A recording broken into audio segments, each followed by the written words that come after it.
புதிய பூமி நண்பர்கள் அனைவருக்கும் வணக்கம். நான் ராஜ்பாபு.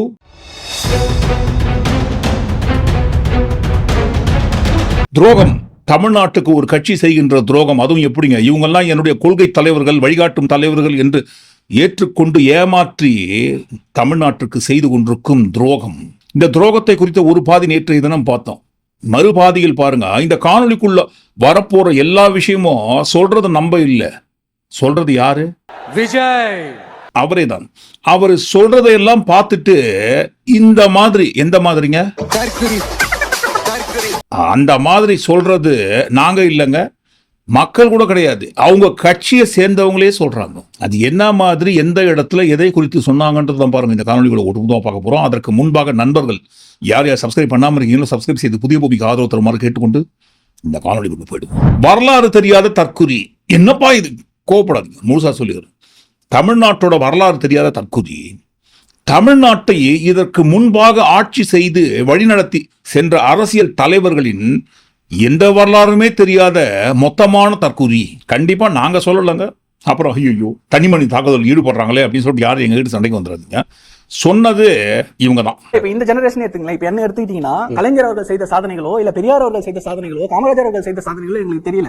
ஏன்னா இன்னைக்கு அதை கற்பிக்கப்படல, இன்னைக்கு பேசல, அதுக்கான சூழல் அமையல. பெரியார் சாதனையோ காமராஜருடைய துண்டோ அல்லது கலைஞருடைய சாதனையோ நீங்க செய்தித்தாள் படிக்கல. அதை தாண்டி எங்களுக்கு என்ன தெரியுது? யூடியூப் பார்த்தாலே நூற்றுக்கணக்கான வீடியோ இருக்கு. நீங்க தெரிஞ்சு கொள்ள முயற்சி பண்ணுங்க. எத்தனை பேர் பாக்குறோம்? ஆயிரக்கணக்கான கூட்டங்களை சம்பந்தே பேசியிருக்காரு. பல்லாயிரக்கணக்கான கூட்டங்களை பேசியிருக்காரு. நான் நிறைய கேட்டிருக்கேன், அதனால தான் நான் இங்க உட்கார்ந்திருக்கேன். சரிங்களா? நிறைய பேர் வெளிய இருக்கிறது காரணம் ஐயா பேச்சங்கள்லாம் கேட்கல, அதனால தான் வெளிய உட்கார்ந்திருக்காங்க. அவருக்கு என்ன தெரியும்? ஒண்ணுமே தெரியாது. தமிழ்நாட்டில் இதற்கு முன்பாக இருந்த தலைவர்களின் வரலாற்றை அவர் படிக்காதவரு, படிக்க கூட விடல. போற போக்குல எங்களுக்கு தெரிஞ்சதெல்லாம் பாருங்க, செந்தில் பாலாஜி செந்தில் பாலாஜி செந்தில் பாலாஜி. நாங்க சொல்லல, அவங்க தான் சொன்னாங்க.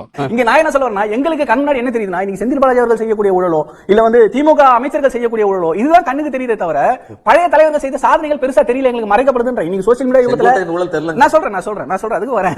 அப்போ இவங்க கொடுத்த ஸ்டேட்மெண்ட்டை வச்சு பார்க்கும்போது தமிழ்நாட்டோட வரலாறும் தமிழ்நாட்டை ஆட்சி செய்த ஆட்சியாளர்கள் செய்த சாதனையை குறித்தும் அந்த சாதனைக்கு சொந்தமான தலைவர்களின் வரலாற்றை குறித்தும் எதுவுமே தெரியாது. தெரியாம நாங்க சோசியல் மீடியாவே உலகமாக நம்பிக்கொண்டுதான் அதில் வரதுதான் உண்மைன்னு நம்பி பேசினுக்கிறோன்னு சொல்ற இந்த விஷயத்தை அப்படி நம்பக்கூடாதுப்பா, தப்புப்பா. நம்ம வாழ்ந்து கொண்டிருக்கும் தமிழ்நாடு இதற்கு முன்பாக எப்படி இருந்தது, அப்படி இருந்தது, எப்படி இப்படி ஆனது, இப்படி உருவானதற்கு காரணம் யார் யார், எந்தெந்த சமயத்தில் எந்தெந்த ஆட்சியாளர்கள் எந்தெந்த தலைவர்கள் என்னென்ன சாதனை செய்தார்கள், அந்த சாதனைக்கு சொந்தக்காரர்கள் யார் என்கின்ற வரலாற்றெல்லாம் நீங்க தேடி படிக்கணும். ஒரு விஷயத்தை பேசும்போது தரவுகளோட ஆதாரங்களோட வந்து பேசினாதான் நம்மளை மதிப்பாங்க. அப்படி இல்லாத பட்சத்தில் உங்களுக்கு அந்த அறிவை நான் ஊட்டுறேன்னு சொல்லி இந்த ஜாம்பிஸ் கூட்டத்தை வழிநடத்த வேண்டிய பொறுப்பு யார்கிட்ட இருக்குங்க? விஜய். நானும் ஒரு தலைவன் என்று நம்பிக்கொண்டு ஒரு கட்சியை ஆரம்பிச்சு அவர் பின்னாடி போயினுக்கிற அந்த கட்சியோட தலைவர்கிட்ட விஜய் கிட்ட தான் இருக்கு.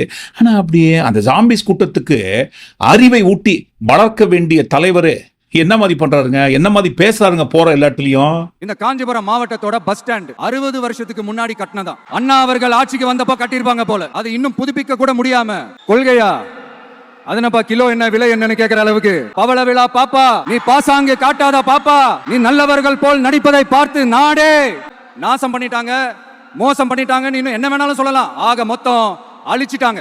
இதைத்தான் சொன்னதை சொல்லும் கிளிப்பிள்ளை போல கீழே விழுந்த ரெக்கார்டு மாதிரி போற வர எல்லா இடத்துலயும் இதைத்தான் ஊத்தினுக்காரு. கட்சி ஆரம்பிச்ச நாள் தமிழ்நாட்டில் ஒண்ணுமே இல்லை, யாருமே படிக்கல.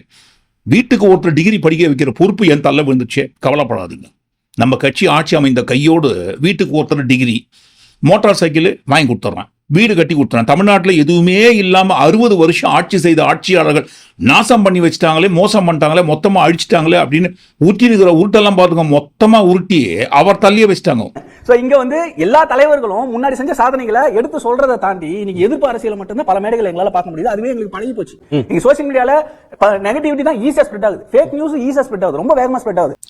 ஆப்பு வச்ச ஆப்ப சொல்றோம். அவங்க கட்சியை சேர்ந்தவங்களே தமிழ்நாட்டோட அரசியல் வரலாறு தெரியாத தற்குறியா இருக்காரு எங்க தலைவர். இங்க வந்து எல்லா தலைவர்களும் முன்னாடி செஞ்ச சாதனைகளை எடுத்து சொல்றதை தாண்டி இன்னைக்கு எதிர்ப்பு அரசியல் மட்டும்தான் பல மேடைகள் எங்களால பார்க்க முடியுது. அதுவே எங்களுக்கு பழகி போச்சு. இதற்கு முன்பாக இருந்த தலைவர்கள் செய்த சாதனையை இந்த தலைமுறைக்கு கொண்டு போய் யாரும் கடத்தல, யாரும் புரிஞ்சிக்கல. எப்ப பார்த்தாலும் செந்தில் பாலாஜி செய்த ஊழல் தான் பாருங்க எங்க கண்ணுக்கு தெரியுது, அதை குறித்து தான் பேசுறோம். எங்க தலைவரும் அதை குறித்து தான் பேசுறாரு. வேமா சூசோ இல்லாம இவரெல்லாம் ஒரு தலைவராங்க, மகா மட்டமானவருங்க அவரு. பாட்டிலுக்கு 10 ரூபா, பாட்டிலுக்கு 10 ரூபா, பாட்டிலுக்கு 10 ரூபா, பாட்டிலுக்கு 10 ரூபா, பாட்டிலுக்கு 10 ரூபா, பாட்டிலுக்கு 10 ரூபா, பாட்டிலுக்கு 10 ரூபா, பாட்டிலுக்கு 10 ரூபா. அப்ப இது யார் தப்புங்க? இவரையும் தலைவராக நம்பிக்கொண்டு இவர் பின்னாடி சுத்துற இந்த ஜாம்பிஸ் கூட்டத்துக்கு நல்ல வழி காட்டாம, தேவையான அறிவை ஊட்டாம, அரசியல் வரலாற்றை சொல்லி கொடுக்காம, வாய்க்கு வந்ததை இவர் உணர்வதோடு மட்டுமல்லாமல் இவர் பின்னாடி சுத்தி நிற்கிற அந்த ஜாம்பிஸ் கூட்டத்தோட மனசுலயும் விஷத்தை ஏத்தந்து யாருங்க?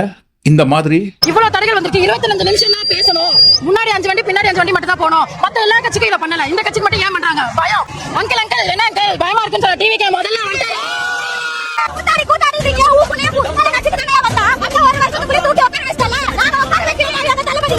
இப்ப இருக்கிற இளைய தலைமுறை என்ன அப்பா நினைக்கிறத கேட்கறப்ப ரொம்ப ஆனந்தமா இருக்கு. அவன் உங்களுக்கு அப்பாவா இருக்கலாம், ஆனா அவன் எனக்கு ஸ்டாலின் வந்தா காட்டி விடுவோம். அந்த உதவி ஸ்டாலின் தான் மண்டலே விட்டு விடுவோம். சூடா சுண்டலு விஜய் தம்பி எல்லாம் மெண்டல் கடவுளே. ஸ்டாலின் அங்கிள் 2000 அண்ணே மட்டும் சிஎம் யாருமே கிடையாது சரிங்களா? ஏறு குழியில தோண்டி போடுறீங்க. பயம் வந்துருச்சு உங்களுக்கு. ஒரு அஞ்சகம் அம்மாள் கலைஞர் கருணாநிதியை பெற்றெடுத்த சோதனையை தவிர செய்த சாதனை என்ன என்பதுதான் என்னுடைய கேள்வியாக உள்ளது. இந்த மாதிரிலாம் பேசக்கூடாதுப்பா, தப்பு. பொதுவெளியில பேசும்போது மரியாதை கொடுத்து பேசுறோம். நம்ம ஒருத்தருக்கு கொடுக்குற மரியாதையை பொறுத்து தான் நமக்கு கிடைக்கிற மரியாதை இருக்குன்னு சொல்லி கொடுக்க வேண்டியவரே பாருங்க. வாய்க்கு வந்ததை உளறி தூண்டி விடுறது யாருங்க? விஜய். நாங்க தான் தேடி தேடி படிக்கல. இதற்கு முன்பாக ஆட்சியாளர்கள் செய்த சாதனையை ஒரு கட்சி தலைவராக இருந்து எங்க ஜாம்பிஸ் கூட்டத்துக்கு வரலாற்று எடுத்து போட்டுக்கலாம் இல்லைங்களா, ஊட்டிக்கலாம் இல்லைங்களா? தப்பு தப்பா பேசாதீங்கப்பான்ட்டு எப்படி பேசுவாரு? தப்பு தப்பா பேசறதுக்கு மூத்த முன்னோடியே அவர் தானே. அவர் பேசந்து போக தானே மிச்சத்தை அவங்களுக்கு அள்ளி வீசுறாரு. நீங்களும் பேசுங்கப்பான்ட்டு. கொள்கைய சும்மா பேருக்கு மட்டும் வச்சுக்கிட்டு குடும்பத்தை வச்சு கொள்ளையடிக்கிற உங்களுக்கே இவ்வளவு இருந்தா இதுக்கெல்லாம் காரணம் என்ன? எங்க கட்சி தலைவனே ஒரு தற்குறிங்க. அவரே பாருங்க, அரசியல் வரலாறு தெரியாதவருங்க. தமிழ்நாட்டில் இதற்கு முன்பாக இருந்த அரசியல் கட்சி தலைவர்களை படிக்காத தற்குறிங்க. அவரே தற்கூரியா இருக்கும்போது அவரை ஃபாலோ பண்றோம். நாங்க எப்படிங்க இருக்க முடியும்? நாங்க சொல்லலைங்க, மறுபடியும் சொல்றோம். நாங்க எந்த ஒரு தனி மனித தாக்குதலில் ஈடுபடல. அவங்களே தான் சொல்றாங்க. அந்த கட்சியை சேர்ந்தவங்க தான் காட்டி கொடுத்தோம் நாங்க நேத்து. இது கூட போற போக்கில் இந்த உண்மையை ஏன் சொன்னாங்க? ஜெயலலிதா அவர்களை போற போக்கில் ஊழல்வாதி சொல்லாதீங்க. அவங்க செய்த சாதனைகள்லாம் நிறைய இருக்குன்னு சப்பக்கட்டு கட்டுறதுக்காக அட்வான்ஸ் புக்கிங்ல பாருங்க அவங்களுக்கு சப்போர்ட் பண்ணி பேசதான் நினைச்சு ஒட்டுமொத்தமா அவங்க கட்சி தலைவர் உட்பட எல்லாரையும் போட்டு கொடுத்துட்டாங்க. தமிழ்நாட்டோட அரசியல் வரலாற்று தெரியாத தற்குறிகள் என்று. இதுக்கு மேல அவங்க கட்சி விஜய் குறித்து வேற யாருமே சொல்ல வேண்டிய அவசியம் இல்லை. அவங்க கட்சிக்குள்ள இருக்கிறவங்களே ஒத்துக்கிறாங்க உண்மையை. தமிழ்நாட்டில் இருக்கிற அனைத்து கட்சிகளுக்கு மாற்றாக நான் வந்த புது கட்சின்னு சொல்லி ஆரம்பிச்ச அந்த நாள்ல இருந்து எந்த கட்சியை பத்தியும் பேசாம குறிப்பிட்ட ஒரே ஒரு திமுக கட்சியை பத்தி மட்டுமே பேசுறேன் நானு. அதே மாதிரி நீங்களும் பேசுங்கன்ற ஒரு டார்கெட்டை அவங்க மனசுல பிக்ஸ் பண்ணி விஷத்தை ஏத்தந்து யாரு? இதற்கு முன்பாக தமிழ்நாட்டை சேர்ந்த தலைவர்களின் வரலாறு தெரியாம போச்சு, எங்களுக்கு தெரியாம ஆக்கிட்டாங்க, எங்களுக்கு யாரும் சொல்லி கொடுக்கலன்னு அதையெல்லாம் சொல்லி கொடுக்காம ஒரு குறிப்பிட்ட குடும்பம், திமுகவை சேர்ந்த முதல்வர் குடும்பம் மட்டும் கொள்ளையடிக்குதுன்னு சொல்லியே அந்த ஜாம்பிஸ் மனசுல வெறுப்பு அரசியலை விதைத்தது யாரு? எல்லாத்தையும் சொல்லி கொடுத்தா நீங்க தானே. நல்லவர், அவரே ஒத்துக்குன்னு அட்டனன்ஸ் போடுறாரு, தப்பு கிடையாது. அப்போ உங்களை நம்பி வர கூட்டத்துக்கு தமிழ்நாட்டோட அரசியல் வரலாற்றை கற்றுக் கொடுக்காமல் இந்த மாதிரி கேவலமான கருத்துக்களை பேசுங்கப்பான்னு தூண்டிவிட்ட உங்களை பார்த்து என்னன்னு சொல்லுவாங்க? அதையும் நாங்க சொல்லலங்க, அவங்க கட்சியை சேர்ந்தவங்க தான் சொல்றாங்க.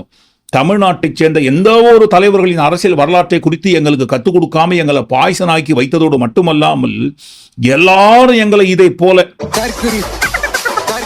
சொல்வதற்கு காரணமே எங்களோட தலைவர் தான்ட்டு நாங்க சொல்லல, அவங்க கட்சியை சேர்ந்தவங்க தான் சொல்றாங்க. அடுத்து பெண்கள் பாதுகாப்பு தான் ஃபர்ஸ்ட் ப்ரிஃபரன்ஸ்னு சொன்ன விஜய் கட்சிக்குள்ளவே பாருங்க செங்கோட்டையன் அவர்களை சேர்த்த அந்த விஷயத்தை குறித்து நேற்றைய தினம் விரிவாக ஒரு காணொலி பதிவு பண்ணிட்டோம். என்னென்ன பெண்கள் பாதுகாப்பு எப்படியெல்லாம் இருந்தது அவர் அமைச்சராக இருந்த சமயத்தில் என்று நண்பர்கள் யாராவது அந்த காணொலி ஒருவேளை பார்க்காம இருந்தீங்கன்னா இந்த வீடியோக்கு கீழே டிஸ்கிரிப்ஷன் அந்த வீடியோட லிங்க் கொடுக்குறோம் பாருங்க. கட்சி ஆரம்பித்த நாள்ல இருந்து தமிழ்நாட்டில் பெண்களுக்கு பாதுகாப்பு இல்லை அப்படின்ற ஒரு தோற்றத்தை உருவாக்கியது யாரு? படிக்கிற இடத்துல, வேலைக்கு போற இடத்துல, வெளியில போற இடத்துலன்னு அவங்களுக்கு பாதுகாப்பே இல்லைன்னு ஒட்டுமொத்த பெண் பெண்களும் கதறாங்க. பச்சை பிள்ளைங்க, படிக்கிற பிள்ளைங்க, சின்ன பொண்ணுங்க, வீட்டுல இருக்கிற பொண்ணுங்க, வேலைக்கு போற பொண்ணுங்க, இவங்க எல்லாரும் நடக்கிற கொடுமைகளை சொல்ல முடியல சார். இதுல வேற உங்களை அப்பா வேற கூப்பிடுறாங்கன்னு சொல்றீங்க. அப்ப இருந்தாதானே சந்தோஷத்தை உணர முடியும். தமிழ்நாட்டில் பெண்களுக்கு பாதுகாப்பு இல்லாம போச்சுன்ற ஒரு பல்லவியை நீங்க பாடியது மட்டுமில்லாமல் அந்த பல்லவியோட மறுபாதியை நீங்களும் பாடுங்கன்னு சொல்லி அவங்க மனசுல விஷத்தை ஏத்தி இந்த மாதிரி தூண்டி விட்டது யாரு?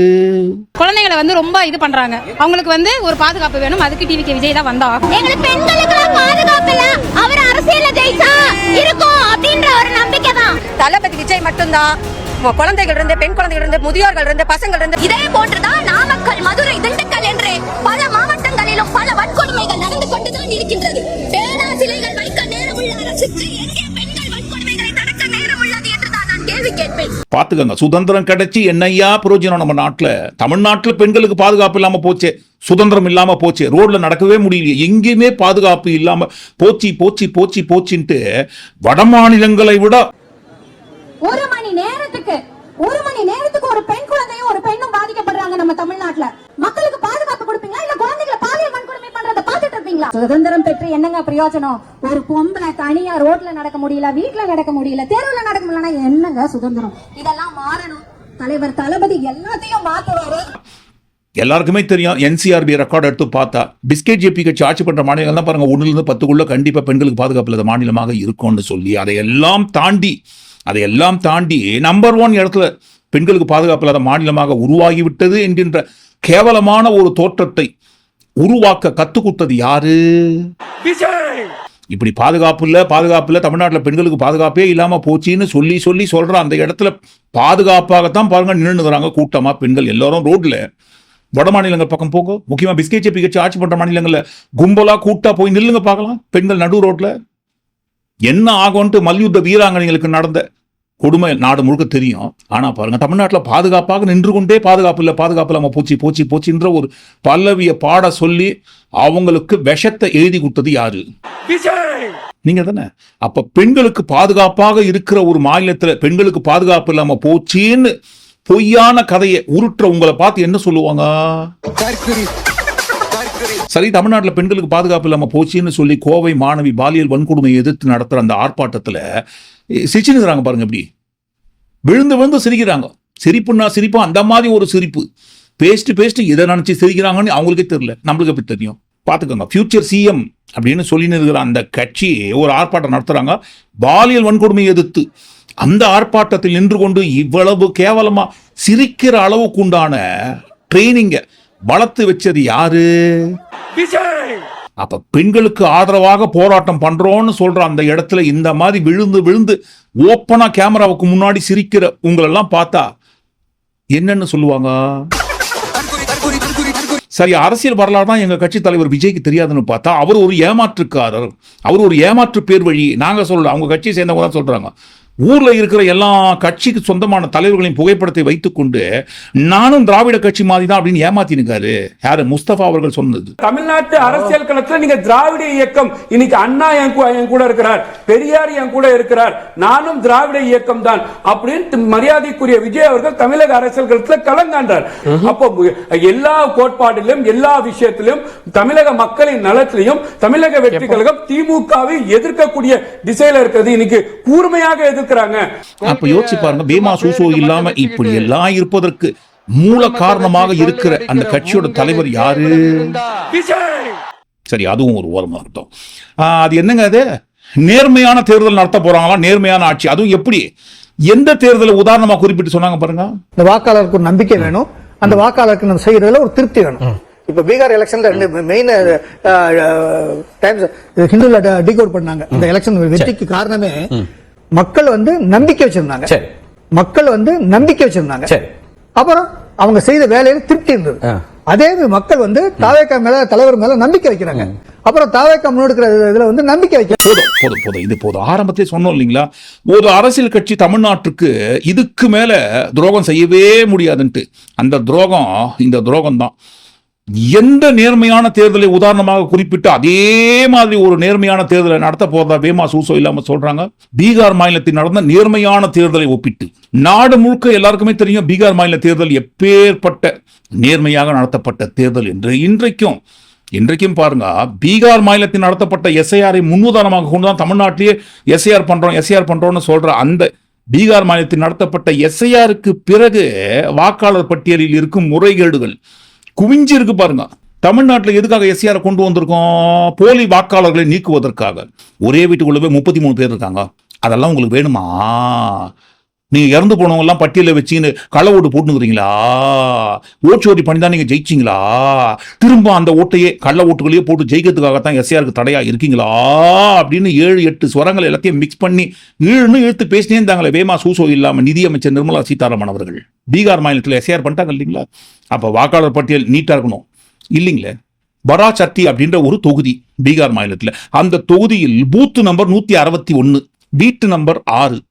அந்த வீட்டு நம்பர் 6ன்னு கொண்ட அந்த 6ஆம் நம்பர் வீட்டுல மட்டுமே பாருங்க 945 வாக்காளர்கள். எப்படி ஒரே ஒரு 6ஆம் நம்பர் வீட்டுக்குள்ள 945 வாக்காளர்கள்? ஏன்னா ஒரே எண்ணில் ஒரே வீட்டு எண்ணில் வந்து 33 பேர் எப்படிங்க இருக்க முடியும்? அபார்ட்மெண்ட்னு ஒன்று இருக்கும் இல்லைங்களா? அந்த அபார்ட்மெண்ட்ல ஒரே டோர் நம்பர் கொண்ட அந்த அபார்ட்மெண்ட்டுக்குள்ள 33 பேர் இருக்க முடியாதுங்களா? இருந்துட்டு போட்டோம், தப்பு கிடையாது, அந்த உண்மை ஒரு ஓரமா இருக்கட்டும்.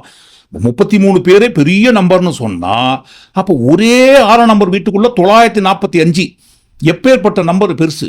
பீகார் மாநிலத்தில் எஸ்ஐஆர் நடந்ததற்கு பிறகு வெளியிட்ட அந்த வாக்காளர் பட்டியலில் இருக்கிற முறைகேடு. இந்த ஒரே ஒரு 6ஆம் நம்பர் வீட்டில் இருக்கிற 945 வாக்காளர்கள் மட்டும் கிடையாது, ஒவ்வொரு வீட்டு எண்ணில் ஒரே ஒரு வீட்டில் மட்டும் பாருங்க 100 வாக்காளர்கள் இருப்பதை போன்ற எண்ணிக்கை ஒட்டு மொத்தமா பாருங்க 2258 வீடுகள்.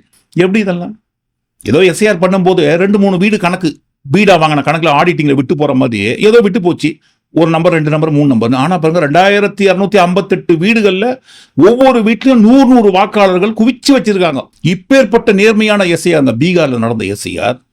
அப்படி நேர்மையாக எஸ்ஐஆர் நடத்தி நேர்மையாக நடத்தப்பட்ட அதே தேர்தல் ரோல் மாடலா தான் பாருங்க தமிழ்நாட்டில் நடத்த போறாங்களாம். இப்ப புரியுதுங்களா? விஜய் ஏன் எஸ்ஐஆருக்கு எதிராக பிஸ்கேஜேபி கட்சியை குறித்தோ தேர்தல் ஆணையத்தை குறித்தோ எந்த ஒரு வார்த்தையும் அந்த வீடியோல பேசவே இல்லைன்னு சொல்லி எப்படி பேசுவாரு? பீகார் மாநிலம் பக்கமே சாஞ்சிட்டாருன்னு சொல்லும் போது எப்படிங்க அவர் எஸ்ஐஆருக்கு எதிராக பிஸ்கேஜேபி கட்சியை உள்ள எடுத்து பேசுவாரு? பேசவே மாட்டார். அப்போ மாற்றத்தை உருவாக்க அரசியல் கட்சி ஆரம்பிச்சிருக்கேன்னு சொல்லி ஆரம்பிச்ச உங்களோட அரசியல் பாதையே அதுக்கு அர்த்தம் தெரியுமான்னு தெரியாது, இருந்தாலும் ஃப்ளோல வந்துச்சு, ஓஞ்சி போட்டோம், வந்துட்டு போட்டோம், தப்பு கிடையாது. ஆக்கப்பூர்வமான எந்த ஒரு அறிவு பாதையை காட்டாம எதிர்ப்பு அரசியல் மட்டுமே மூலதனமாக்கி வெறுப்பு அரசியல் செய்வதையே பிரதானமாக கொண்டிருக்கும் உங்களை பார்த்து என்னன்னு சொல்லுவாங்க? இதுக்கே எப்படின்னா மற்றதுலாம் எப்படி? 2002 2005 எஸ்ஐஆர்ல பாருங்க, ஒரு வேலை பாருங்க பெயர்கள் மேட்ச் ஆகாத பட்சத்துல தேர்தல் ஆணையம் கேட்கிற ஒரு 13 டாக்குமெண்ட்ஸ், 13 ஆவணங்களில் ஏதாவது ஒரு ஆவணங்களை கொடுக்கலான்ட்டு தேர்தல் ஆணையம் பட்டியலிடுறாங்க இல்லைங்களா? அந்த பட்டியல்ல 13வது டாக்குமெண்ட் என்னன்னு பாருங்க. ஜூலை மாதம் பீகார் மாநிலத்தில் எடுக்கப்பட்ட எஸ்ஐஆர், தமிழ்நாட்டில் இருக்கிற வாக்காளர்களின் பட்டியல். ஒருவேளை பாருங்க லேட்டஸ்டா எடுத்த அந்த பீகார் மாநில எஸ்ஐஆரோடு மேட்ச் ஆகிற பட்சத்துல நீங்க அதை ஆவணமாக கொடுக்கலாம் என்று தேர்தல் ஆணையம் பட்டியலிட்டிருக்காங்க. அந்த ஆவணத்தை தமிழ்நாட்டில் இருக்கிற வாக்காளர்கள் பட்டியல் எப்படி பீகார் மாநிலத்துக்கு போச்சு? பீகார் மாநிலத்தில் இருக்கிற வாக்காளர் பட்டியல் எப்படி தமிழ்நாட்டில் இருக்கிற வாக்காளர் பட்டியல் நேமோட மேட்ச் ஆகும்? அப்படி மேட்ச் ஆகிற பட்சத்தில் அந்த பீகார் மாநில எஸ்ஐஆர் காப்பியை தாராளமா அதிகாரப்பூர்வமாக நீங்க ஒரு ஆவணமா சப்மிட் பண்ணலாம் அப்படின்ற ஒரு ரூல்ஸை எப்படி தேர்தல் ஆணையம் எதை வைத்து ஃப்ரேம் பண்ணியிருக்காங்க? இதெல்லாம் எப்பேற்பட்ட தமிழ்நாட்டிற்கும் தமிழ்நாட்டு வாக்காளர்களுக்கும் செய்கின்ற துரோகம் அப்படின்ற ஒரு கேள்வியை விஜய் போன்ற புதிய கட்சி புதிய மாற்றத்தை உருவாக்க போறோம்னு சொல்றவங்க கேட்கணும் இல்லைங்களா? கேட்க மாட்டாங்க. ஏன்? அவங்க தான் பீகார் பக்கமே சாஞ்சிட்டாங்களே. பீகார் மாநிலத்தில் நேர்மையாக தேர்தல் நடத்தப்பட்டதை போன்றுதான் பாருங்க தமிழ்நாட்டில் நேர்மையா நடத்த போறாங்களாம். இந்த எலெக்ஷன் வெற்றிக்கு காரணமே மக்கள் நம்பிக்கை வச்சிருந்தாங்க, அப்புறம் அவங்க செய்த வேலையில திருப்தி இருந்தது. இதை கேட்கும்போது அயன் படத்துல வந்த டயலாக் தான் ஞாபகத்துக்கு வருது. லட்டுல வச்சேன் நினைச்சடா சாலா, நட்டுல வச்சேன்டா அப்படின்னு சொல்ற மாதிரி இந்த எஸ்ஐஆர் கொண்டு வந்து ஏதோ பாருங்க எந்த கட்சியோட வாக்காளர்களுக்கும் நாங்க சாதகமா இருக்க போறோம்னு நினைச்சீங்களா? முக்கியமா பிஸ்கேஜேபி கட்சி எங்களுக்கு கிடையவே கிடையாது. டிவிகே கட்சிக்கு சாதகமா நாங்க நடத்துற எஸ்ஐஆர். ஆமாங்க, ஏதோ என்டிஏக்காக பிஸ்கேஜேபி கட்சி அதிமுகவுக்காக பாருங்க பீகார் மாநிலத்தோட வாக்காளர்கள் இங்க கொண்டு வந்து சேர்த்து அவங்களுக்கு ஓட்டெல்லாம் போய் சேர்ற மாதிரி பண்ணோம்னு வச்சீங்களா? கிடையவே கிடையாது. ஒட்டுமொத்தமாகவே டிவிகே கட்சிக்கு அந்த ஓட்டெல்லாம் போய் சேர வேண்டும் என்பதுதான் எங்களோட குறிக்கோள். அதுக்காகத்தான் பாருங்க பீகார் மாநிலத்தில் தேர்தலை நடத்துற அதே நேர்மையான தேர்தலை இங்க நாங்க ரோல் மாடலா எடுத்து நடத்த போறோம்ட்டு விஜய் தான் சொல்றாரு, நாங்க சொல்லல. அப்ப யோசிச்சு பாருங்க நண்பர்களே, மக்களே, இதற்கு மேல தமிழ்நாட்டுக்கு எந்த கட்சியாவது இதுக்கு மேல யாராவது துரோகம் பண்ண முடியுமா?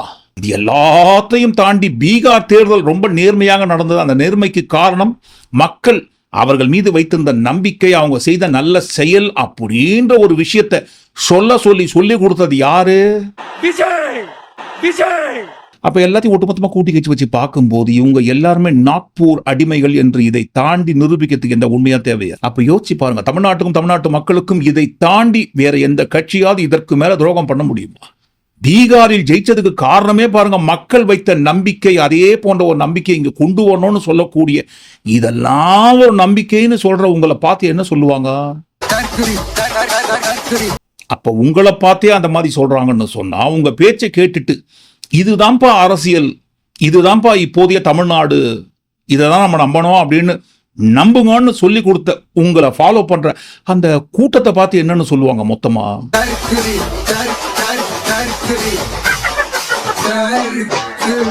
நீங்க என்ன நினைக்கிறீங்க?